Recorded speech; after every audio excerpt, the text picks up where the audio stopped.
Hello guys, welcome back to our channel. നമ്മളിപ്പോൾ കണ്ടുകൊണ്ടിരിക്കുന്ന new ഡ്രാമയുടെ next പാർട്ടുമായിട്ടാണ് ഞാൻ നിങ്ങളിലേക്ക് എത്തിയിട്ടുള്ളത്. അപ്പോൾ അധികം വെയിറ്റ് ചെയ്യാണ്ട് നമുക്ക് നേരെ വീഡിയോയിലേക്ക് പോകാം. അങ്ങനെ ഇപ്പോ ഡഗ്ലസും ഹൈത്തോയും കൂടി നേരെ ലൈബ്രറിയിലേക്ക് വെച്ച് പിടിക്കും. അവിടെ ചെന്നിരുന്ന് ഉള്ളകണ്ട എല്ലാ ബുക്സും വായിച്ചുകൊണ്ടിരിക്കുകയാണ്. അപ്പോഴാണ് ആ നാൻസി അങ്ങോട്ടേക്ക് വരുന്നത്. ഹൈത്തോനെ നേരത്തെ കണ്ട് പരിചയമുണ്ടല്ലോ ആ ടീച്ചറിന്റെ റൂമിൽ വെച്ച്. അപ്പോ ഹൈത്തോനെ കണ്ട് എന്താണ് നീ ഈ വഴി വന്നേന്ന് ചോദിക്കും. ഏയ് ഞാൻ ചുമ്മാ കുറച്ച് ബുക്സ് ഒക്കെ ഒന്ന് വായിക്കാന്ന് വിചാരിച്ച് വന്നതാന്ന് പറയും. ആ ഓക്കെ എന്നും പറഞ്ഞ് നാൻസി ആ വഴി പോകും. ഇവരാണെങ്കിലോ ഉള്ളകണ്ട ബുക്ക് എല്ലാം വാരി വലിച്ചിങ്ങനെ വായിച്ചോണ്ടിരിക്കുകയാണ്. അവസാനം നാൻസി ഇത് കണ്ട്, സത്യത്തില് നിങ്ങൾക്ക് ഏത് ബുക്കാണ് വേണ്ടത്? ഉള്ളകണ്ട എല്ലാ ബുക്സും എടുത്ത് വായിക്കുന്നുണ്ടല്ലോ, നിങ്ങൾക്ക് ഏതെങ്കിലും ബുക്സ് ആവശ്യമുണ്ടോ? എന്നെ കൊണ്ട് ഹെൽപ്പ് ചെയ്യാൻ പറ്റുമെങ്കിൽ ഹെൽപ്പ് ചെയ്യാന്ന് പറയും. അപ്പൊ തന്നെ ഡഗ്ലസ് കറക്റ്റ് ആയിട്ട് കാര്യം പറയാണ്ട് ഒരു ഡീമനും മനുഷ്യനും ഇടയിൽ ഒരു റിച്വൽസ് ചെയ്ത് ഒരു ബന്ധം വന്നു. ആ ഒരു ബന്ധം വന്നത് ഒരു റിച്വൽസ് ചെയ്തിട്ടാണല്ലോ. അങ്ങനെ ആ ബന്ധം മുറിക്കാനായിട്ട് വേറെ എന്തെങ്കിലും റിച്വൽസ് ചെയ്യാൻ പറ്റില്ലേ? അങ്ങനെ ഏതെങ്കിലും ഒരു ബുക്ക് ഉണ്ടോന്ന് ഞാൻ വെറുതെ ഒന്ന് അന്വേഷിച്ചതാന്ന് പറയും. അപ്പൊ തന്നെ നാൻസി ഒന്ന് ആലോചിച്ച് നോക്കും. അങ്ങനെ ഒരു ബുക്ക് ഉണ്ടല്ലോ, വാനിഷ്മെന്റ് റിച്വൽസ് എന്നും പറഞ്ഞാണ് ആ ബുക്കിന്റെ പേര്. ഞാൻ എവിടെയോ കണ്ടിട്ടുണ്ടെന്നും പറഞ്ഞ് പുള്ളിക്കാരി പോയിട്ട് വലിയൊരു ബുക്കും എടുത്ത് ഇവരുടെ ഫ്രണ്ടിലേക്ക് വെക്കും. ഇതിലാണ് ഞാൻ കണ്ടിട്ടുള്ളതെന്ന് പറയും. അതിങ്ങനെ തുറന്നു നോക്കുമ്പോൾ ഒരുപാട് ഡയഗ്രാംസും ഒരുപാട് റിച്വൽസ് ഒക്കെ എഴുതി വെച്ചിട്ടുണ്ട്. അങ്ങനെ അതെല്ലാം നമ്മുടെ ഹൈത്തോ ഫോട്ടോ എടുത്ത് വെക്കും. അതേപോലെ ഈ റിച്വൽസ് ചെയ്യാനായിട്ട് 3 സാധനങ്ങളും കൂടി ആവശ്യമാണെന്നുണ്ട്. അതും കൂടി ഫോട്ടോ എടുത്ത് വെക്കും. ഈ ചടങ്ങുകളൊക്കെ കറക്റ്റ് ആയിട്ട് ചെയ്യണം. എന്നിട്ട് എങ്ങനെയെങ്കിലും അവളുടെ പിടിയിൽ നിന്ന് എനിക്കൊന്ന് രക്ഷപ്പെടണമെന്ന് പറയും. ഓക്കേടാ, നമുക്ക് ഇതെല്ലാം കറക്റ്റ് ആയിട്ട് ചെയ്യാം, നിന്നെ ഞാൻ അവളുടെ പിടിയിൽ നിന്ന് രക്ഷപ്പെടുത്താന്നൊക്കെ പറഞ്ഞിട്ട് ഇവര് രണ്ടുപേരും കൂടി സംസാരിച്ചോണ്ടിരിക്കും. ഇവരിങ്ങനെ സംസാരിക്കുന്നതെല്ലാം നാൻസിയും മറിഞ്ഞിരുന്ന് കേൾക്കുന്നൊക്കെയുണ്ട്. പുള്ളിക്കാരിക്കും എന്തോ ഒരു ബാക്ക് സ്റ്റോറി ഉണ്ടെന്ന് തോന്നുന്നു. ഇതെല്ലാം കേട്ടുകൊണ്ട് തന്നെ അവളുടെ കയ്യിൽ കിടക്കുന്ന ആ ഒരു ബ്രേസ്ലെറ്റില് പിടിച്ചു നോക്കും. ആ ബ്രേസ്ലെറ്റിലും എന്തോ ഒരു മാജിക് പവർ ഉണ്ട്. അതേ ടൈം ഹൈത്തോയും എൻഗേജ്മെന്റ് നടത്തണമെന്നും പറഞ്ഞാണ് അവള് പോയത്. അതെവിടെ വെച്ച് നടത്തൂടാ, എനിക്കൊരു പിടിയും കിട്ടുന്നില്ല എന്ന് പറയും. എന്തിനാടാ നീ സങ്കടപ്പെടുന്നത്? നമ്മുടെ ഏരിയയിൽ തന്നെ ഒഴിഞ്ഞു കിടക്കുന്ന ഒരു സ്കൂളില്ലേ, അവിടെ വെച്ച് നമുക്ക് സെറ്റ് ആക്കാന്ന് പറയും. ആ പ്ലേസ് നല്ലതാടാ, എന്തായാലും അവൾ എവിടെയാ പോയേക്കുന്നെന്ന് ഞാനൊന്ന് ചെക്ക് ചെയ്യട്ടെ എന്നും പറഞ്ഞ് ഫോണിലൂടെ ഹീറോയിനെ എങ്ങോട്ടൊക്കെ പോയിട്ടുണ്ടെന്ന് നമ്മുടെ ഹൈത്തോയും ചെക്ക് ചെയ്ത് വെക്കും. അതേ ടൈം മറ്റൊരു വശത്ത് ഹൈത്തോന്റെ ഫാദർ നേത്തന്റെ കസിനായിട്ടുള്ള മാർവേസിനെ ക്വസ്റ്റ്യൻ ചെയ്യാനായിട്ട് വിളിച്ചു വരുത്തും. ഹൈത്തോന്റെ ഫാദർ ആണല്ലോ നേത്തന്റെ കേസൊക്കെ ഹാൻഡിൽ ചെയ്യുന്നത്. അങ്ങനെ തന്നെ ഈ ഒരു മരണത്തില് നിനക്ക് എന്തെങ്കിലും സംശയമുണ്ടോ, അല്ലെങ്കിൽ അവന് ഏതെങ്കിലും ശത്രുക്കളുണ്ടോ എന്ന് ചോദിക്കും. അവനാണെങ്കിലും ഒന്ന് ആലോചിച്ചിട്ട്, എന്റെ അറിവില് അവന് വേറെ വലിയ ശത്രുക്കളൊന്നുമില്ല, പിന്നെ ഇടയ്ക്കിടക്ക് അവന്റെ അച്ഛനുമായിട്ട് ചെറിയ ചെറിയ പ്രോബ്ലംസ് ഒക്കെ ഉണ്ടാവാറുണ്ട്, അതല്ലാണ്ട് വേറെ ഒന്നും എനിക്ക് അറിയില്ല എന്ന് പറയും. അപ്പൊ തന്നെ ഹൈത്തോന്റെ ഫാദറിന്റെ അസിസ്റ്റന്റ് ചാടി കഴിഞ്ഞിട്ടിട്ട്, അപ്പോ നീ പറഞ്ഞു വരുന്നത് നേത്തനെ കൊന്നത് നേത്തന്റെ അച്ഛനായിരിക്കും എന്നാണോ എന്ന് ചോദിക്കും. അയ്യോ, നിങ്ങൾ എന്തൊക്കെയായി പറഞ്ഞു വരുന്നത്? എന്തൊക്കെ വന്നാലും ഒരു അച്ഛനും മകനും ഇടയിൽ ഒരുപാട് പ്രോബ്ലംസ് ഒക്കെ ഉണ്ടാകും. അതും പറഞ്ഞ സ്വന്തം മോന ഏതെങ്കിലും അച്ഛൻ കൊന്നുകളയോന്ന് മാറുകയും ചോദിക്കും. അപ്പൊ തന്നെ ഹീറോന്റെ ഫാദറും, എന്തായാലും അധികം വെച്ച് താമസിപ്പിക്കണ്ട, നേതന്റെ ഫാദറിനെ കാണാനായിട്ടുള്ള ഒരു അപ്പോയിന്റ്മെന്റ് എന്തായാലും എടുത്തു വെച്ചേക്കാനായിട്ട് അസിസ്റ്റന്റിന്റെ അടുത്ത് പറയും. അതിനുശേഷം അച്ഛൻ നേരെ വീട്ടിലേക്ക് ചെല്ലും.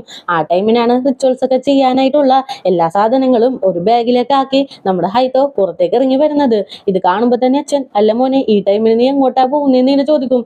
എന്ത് ചെയ്യണമെന്ന് ഹൈത്തോന് അറിയാൻ പാടില്ല. പെട്ടെന്ന് ഒരു ഐഡിയ മനസ്സിലേക്ക് വരും. അതേ അച്ഛാ, ഇന്ന് മുതൽ എന്റെ ബോഡിയൊക്കെ ഒന്ന് സെറ്റ് ആക്കാമെന്ന് ഞാൻ വിചാരിച്ചു, അതുകൊണ്ട് ഞാൻ ജിമ്മിലേക്കാണ് പോകുന്നത്, പോയിട്ട് വരാന്നും പറഞ്ഞ് ഡോറ് തുറക്കാനായിട്ട് പോകും.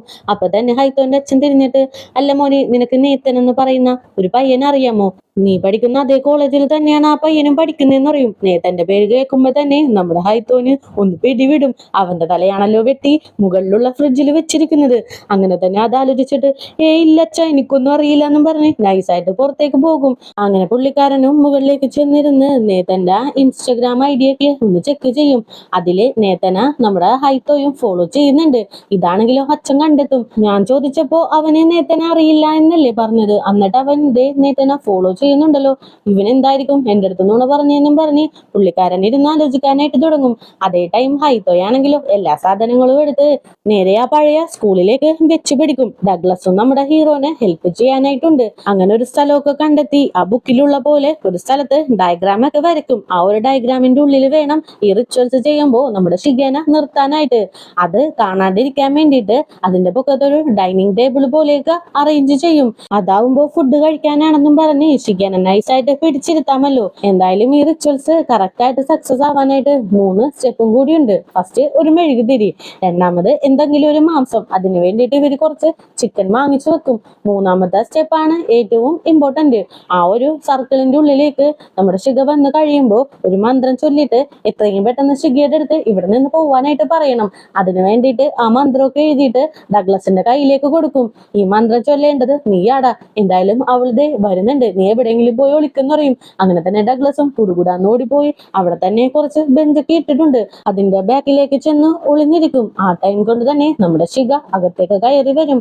എപ്പോഴും വരുന്ന പോലെ അല്ലാണ്ട് കുറച്ച് മാറി ഡിഫറെന്റ് ആയിട്ട് ഒരു ട്രഡീഷണൽ ഡ്രസ്സൊക്കെ ഇട്ടാണ് അകത്തേക്ക് കയറി വരുന്നത്.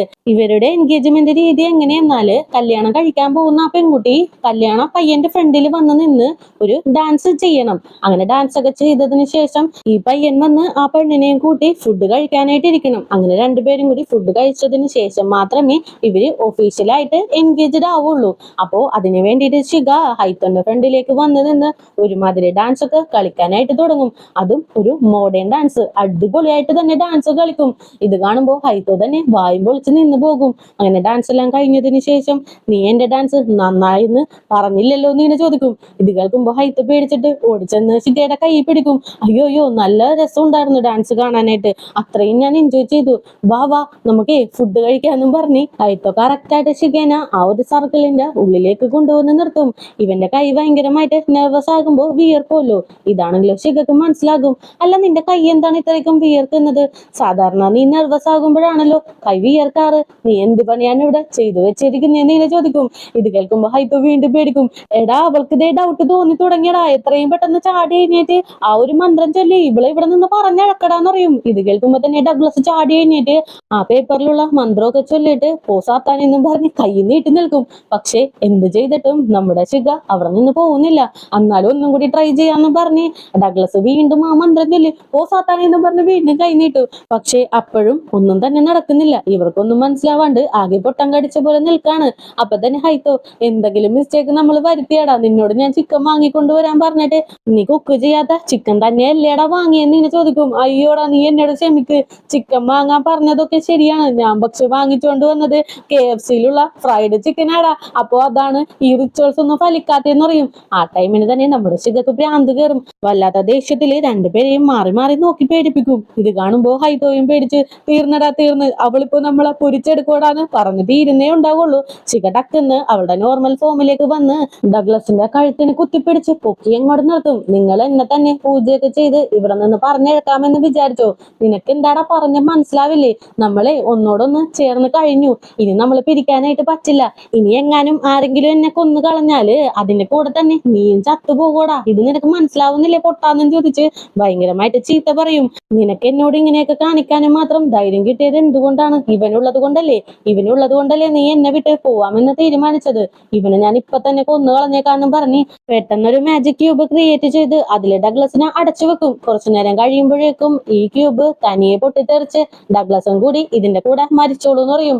ഇത് കേൾക്കുമ്പോ ഹൈത്തു പേടിക്കും. അങ്ങനെ തന്നെ ഹീറോയിന്റെ കാലിലേക്ക് ചെന്ന് വീഴും. സോറി, നീ എന്നോട് ക്ഷമിക്ക്, എല്ലാം ചെയ്തത് ഞാനാണ്, അവനൊരു തെറ്റും ചെയ്തിട്ടില്ല, നീ അവനെ വെറുതെ വിടണം, ഇനി നീ എന്ത് പറഞ്ഞാലും ഞാൻ കേട്ടോളാം, ഞാനതനുസരിച്ചോളാന്നും പറഞ്ഞ് ഹീറോയിന്റെ മുമ്പിൽ നമ്മുടെ ഹൈത്തോ സറണ്ടർ ആവും. കുറച്ചു നേരം ഒന്ന് ആലോചിച്ചിട്ട് ഷിഗയും അവസാനം ഡഗ്ലസിനെ റിലീസ് ചെയ്യും. എന്തൊക്കെ വന്നാലും അവൻ എന്റെ അടുത്ത് തെറ്റ് ചെയ്തു, അവന്റെ അടുത്ത് പോലും ഞാൻ ക്ഷമിക്കും, പക്ഷെ നിന്റെ അടുത്ത് ഞാൻ ഇനി ക്ഷമിക്കില്ല. നമ്മളെ 2 തവണ ഒന്നായിരുന്നു, നമ്മൾ ഒന്നോടൊന്ന് ചേർന്ന് കഴിഞ്ഞു, എന്നിട്ടും നിനക്ക് എന്നെ വിട്ടുപോകണം? അതുമല്ലാണ്ട് നിനക്ക് വേണ്ടിയിട്ട് എന്തോരം കഷ്ടപ്പെട്ടാണ് ഈ കാലഘട്ടത്തിലുള്ള ഡാൻസ് പഠിച്ചതെന്ന് നിനക്കറിയാമോ? ഞാൻ അതും ഭംഗിയായിട്ട് നിന്റെ മുമ്പിൽ പ്രസന്റ് ചെയ്തു, എന്നിട്ട് നീ ഒരു വാക്ക് നന്നായിരുന്നു എന്ന് പറഞ്ഞു. നിന്നോട് ഞാൻ ഇനി മിണ്ടില്ല എന്ന് പറഞ്ഞ് ഭയങ്കര ദേഷ്യത്തില് പുറത്തേക്ക് നടന്നു പോകും. അപ്പൊ തന്നെ ഡഗ്ലസ് ഹൈത്തോന്റെ അടുത്തേക്ക് വരും. എന്താടാ തെറ്റ് ചെയ്തത്? ഞാനും നീ ഒരുമിച്ചല്ലേ? എന്നിട്ട് എന്നെ കൊല്ലാൻ നോക്കി എന്നെ തല്ലിക്കൂട്ടി, അവസാനം ദേ നിനക്കൊന്നുമില്ല, നിന്നോട് മിണ്ടില്ല എന്ന് പറഞ്ഞ് വഴക്കിട്ട് പോയേക്കുന്നു. ഇവിടെ എന്തൊക്കെയാടാ നടക്കുന്നത്? എനിക്കൊരു പിടി കിട്ടുന്നില്ല എന്ന് പറയും. എടാ ഡഗ്ലസേ, നിനക്കൊരു കാര്യം മനസ്സിലാവുന്നില്ല, എന്റെ ഗേൾഫ്രണ്ട് ഉണ്ടല്ലോ എന്നെ ഭ്രാന്തമായിട്ട് സ്നേഹിക്കുന്നുണ്ട്, അതാണ് കാരണമെന്നും പറഞ്ഞ് നമ്മുടെ ഹൈത്തോയും ഭയങ്കര ഹാപ്പി ആയിട്ടിരിക്കും.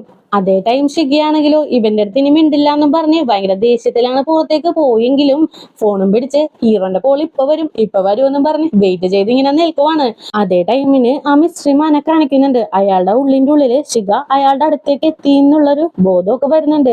അപ്പൊ നീ എന്റെ അടുത്തേക്ക് എത്തിയല്ലേ എന്ന് പറഞ്ഞ് പുള്ളിക്കാരന്റെ കഴുത്തിൽ കിടക്കുന്ന ഒരു മാലയില് ഒന്ന് പിടിച്ചു നോക്കും. പെട്ടെന്ന് ആ മാല ഗ്ലോ ആയി നേരെ അയാളെയും കൂട്ടി ഷിഗയുടെ ഫ്രണ്ടിലേക്ക് ചെല്ലും. അയാളാണെങ്കിലോ പെട്ടെന്ന് തന്നെ ഷിഗയുടെ കഴുത്തിന് കുത്തിപ്പിടിച്ച് ഒരു പോർട്ടൽ ക്രിയേറ്റ് ചെയ്ത് ഷിഗേനെ അവിടെ നിന്ന് കൂട്ടിക്കൊണ്ടു പോവാനായിട്ട് ശ്രമിക്കും. ഷിഗയും അവളുടെ ശക്തി യൂസ് ചെയ്ത് വേറൊരു പോർട്ടൽ ക്രിയേറ്റ് ചെയ്യും. അങ്ങനെ രണ്ടുപേരും കൂടി നേരെ ഒരു കിച്ചണിലേക്കാണ് ചെന്ന് വീഴുന്നത്. അങ്ങനെ അവിടെ കിടന്ന് ഭയങ്കരമായിട്ടുള്ള ഫൈറ്റ്. അങ്ങനെ രണ്ടുപേരും ഓരോ പോർട്ടൽ ക്രിയേറ്റ് ചെയ്ത് അവിടെ നിന്ന് മറിഞ്ഞ് വേറൊരു സ്ഥലത്തേക്ക് പോയി അങ്ങനെ ഫൈറ്റ് ചെയ്തോണ്ടിരിക്കും. അങ്ങനെ അവസാനം ഇവര് രണ്ടുപേരും കൂടി ചെല്ലുന്നത് പാഴടഞ്ഞു പോയ ഒരു ടെമ്പിളിന്റെ അകത്തേക്കാണ്. അവിടെ ചെന്ന് വീഴുമ്പോ തന്നെ പുള്ളിയാണെങ്കിൽ എഴുന്നേറ്റ് നിന്ന് ഈ സ്ഥലത്തേക്ക് തന്നെ അവസാനം എത്തിയല്ലേ, നിന്റെ തുടക്കം ഇവിടെ വെച്ചായിരുന്നു, ഒടുക്കവും ദേ ഞാൻ ഇവിടെ വെച്ച് തന്നെ നടത്തിയേക്കാന്നും പറഞ്ഞ് രണ്ടുപേരും കൂടി ഫൈറ്റ് ചെയ്യും. രണ്ടുപേരും നല്ല രീതിയിൽ കട്ടക്ക് നിൽക്കുന്നുണ്ടെങ്കിൽ പെട്ടെന്ന് നമ്മുടെ ഷിഗ ഒന്ന് പതറിപ്പോകും. ആ ഒരു ഗ്യാപ്പ് യൂസ് ചെയ്ത് ഈ മിസ്റ്ററി മാൻ അയാളുടെ വലിയൊരു വാളില് നമ്മുടെ ഷിഗേനെ കോർത്തിങ്ങനെ നിർത്തും. ഇനി ഷിഗക്ക് ഇയാളുടെ പിടിയിൽ നിന്ന് രക്ഷപ്പെടാനായിട്ട് സാധിക്കുമോ? എന്തായാലും വരുന്ന പാർട്ടിലൂടെ നമുക്കത് മനസ്സിലാക്കാം. അപ്പോ പുതിയ കൂട്ടുകാരെങ്കിലും നമ്മുടെ ഈ ചാനൽ വിസിറ്റ് ചെയ്തിട്ടുണ്ടെങ്കിൽ സബ്സ്ക്രൈബ് ചെയ്ത് കൂടെയുള്ള ബെല്ലൈക്കണും കൂടി എനേബിൾ ചെയ്ത് വെച്ചേക്കുക.